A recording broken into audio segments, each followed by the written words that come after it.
privilege for me to introduce and the Republic's first female head of state. President Halonen graduated from the University of Helsinki in 1968 with a Master of Laws degree and began her career in the National Union of Finnish Students, where she worked as Social Affairs Secretary. Her political career began in 1974 when she was appointed Parliamentary Secretary to the Prime Minister. She was elected to Parliament for the first time in 1979 and was re-elected 4 times until she assumed the office of the President of the Republic of Finland in 2000. She was re-elected President in 2006. Throughout her career, President Halonen has worked for the rights of all and often to give voice to those who are perceived to have no voice. Internationally, President Halonen has remained a powerful voice for the rights of the poor.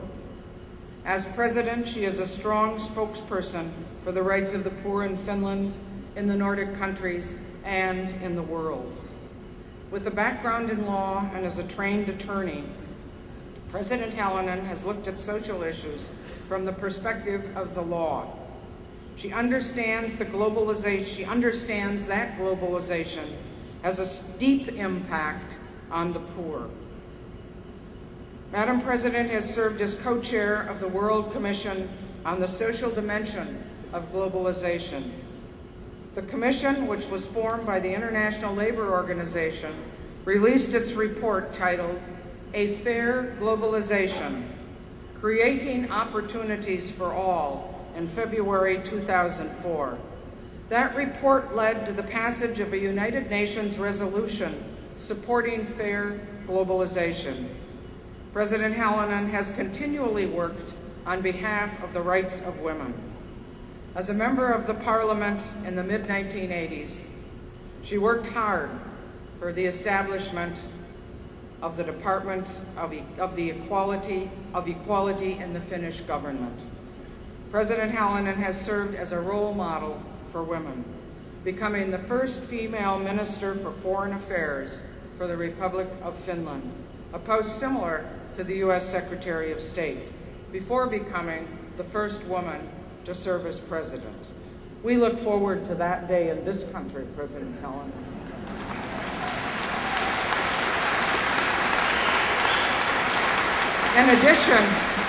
In addition to her work as a humanitarian, President Halonen is a strong advocate for the arts as an amateur art historian, a painter, and a gardener. President Halonen, in recognition of your outstanding contributions as a global leader and role model for all of us, we are pleased today to present you with an honorary doctoral degree. Will you please come forward?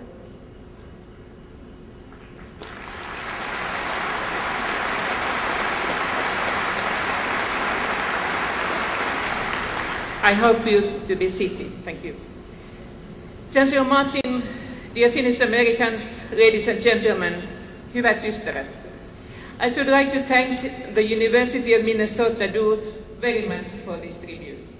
The honorary degree that I have just received is not only a great honor for me personally, but to all the Finnish Americans. The Finnish American culture is alive, and this is very much evident in Minnesota and especially here in Duluth. Like all cultures, Finnish American culture has changed and adapted with the times. We Finns seem to have strong elements that keep our special cultural traits so distinctive. Back home, this can be explained by our unique language, but here in the USA, it has to be something else. Probably the well-known Finnish sisu. The FinnFest is remarkable testimony to the strength of Finnish American culture. I'm delighted to participate in this celebration of Finnish Americans here in Duluth, where, what I have heard, close to 1/3 of the population have Finnish roots. It is good that the University of Minnesota Duluth has again assumed such an active role in FinnFest 2008. There is a great respect in Finland for Finnish Americans and their hard work and civic courage. This high esteem has been repeatedly also expressed by my predecessors and members of the Finnish government and parliament who have visited here. Now I will speak few words in Finnish. You can at least catch the melody. Hyvät ystävät, alussa olivat Suo, Huokka ja Jussi.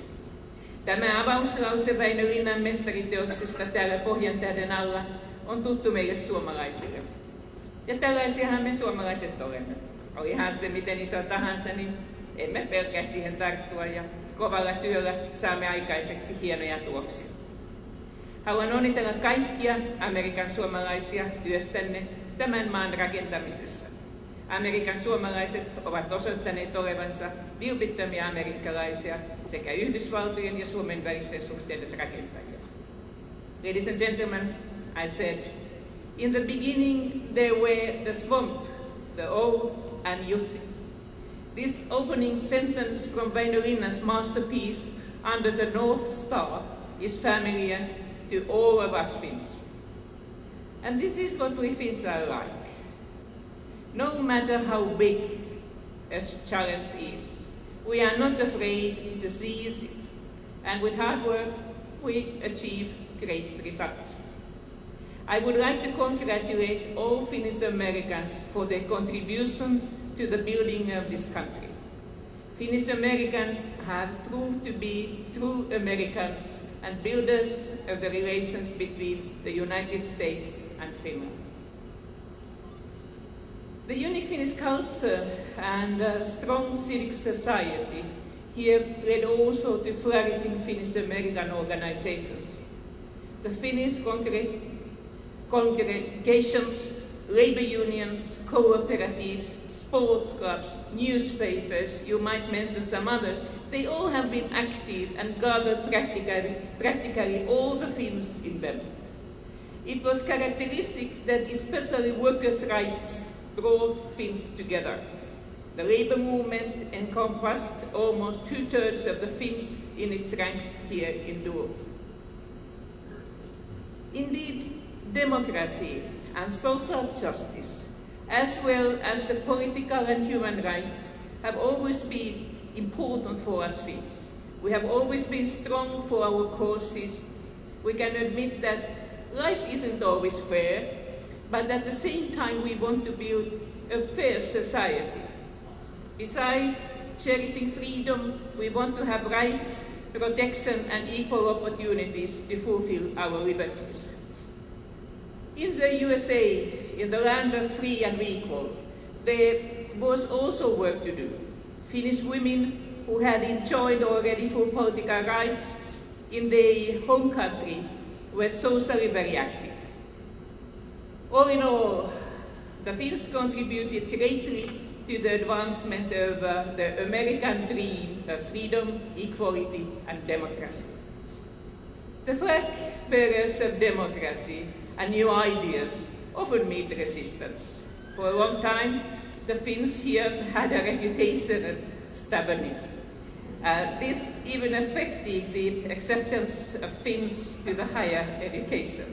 The fact that the University of Minnesota Duluth used the profits of the first FinnFest to establish a scholarship fund for those with the Finnish roots has a strong symbolic meaning for us, besides the practical importance to those of over 120 recipients so far. So, thanks for you.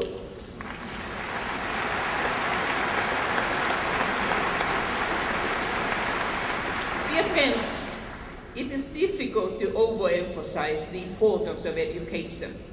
Education is the key to one's aspiration for self-fulfillment, and this is particularly true for immigrants. Education is also a key element in the success of host societies. Whenever I'm asked about a secret behind Finland's success today, my answer is in 3 words: education, education, and education. And there is a good evidence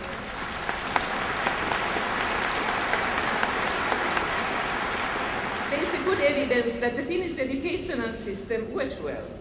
The learning outcomes of Finnish comprehensive schools have been found to be excellent in international comparisons in the program for international student assessment, so-called PISA studies carried out by OECD member states. There have been 3 PISA studies focusing each time on different skills, reading, mathematics and science, and each time the Finnish pupils were among the very best. Besides the overall results, we are particularly proud about the fact that there is a great uniformity of students' performance. The differences between the strongest and the weakest results in Finland are among the smallest in the survey. Differences between schools and regions are also remarkably small in Finland. It is also good to note that Finnish students spend less time per week studying than their counterparts in the OECD countries on average, and even the annual expenditure of the GDP on education is the OECD average. The reason for Finland's success is therefore not due to these factors especially. But what are the secrets then? There might be some certain reasons for Finnish PISA success. The first, equal opportunities. The Finnish school system, which is free of charge, offers equal educational opportunities to everyone, irrespective of domicile, gender, financial situation, or linguistic or cultural background. Secondly, comprehensiveness of education. Basic education is an integrated 9-year structure intended for the entire age group. Schools do not select pupils. Instead, every pupil is guaranteed access to a school within their own area. And then, importance of education in society. Finnish society strongly favors education, and the population is highly educated by international standards. Education is appreciated, and there is a broad political consensus on education policy. However, in today's world, knowledge and skills become outdated faster than ever before. The challenge is to provide opportunities for lifelong learning. We have in Finland made advances in this respect, but the importance of lifelong learning is growing as the world keeps changing at an ever faster pace. As education has a special meaning for us Finns, I once again thank the University of Minnesota Duluth for its prominent role in providing higher education for descendants of Finnish immigrants too. Your work is highly valued, and looking forward for the cooperation in the lifelong learning, let's find together the joy of learning. That's good for everyone.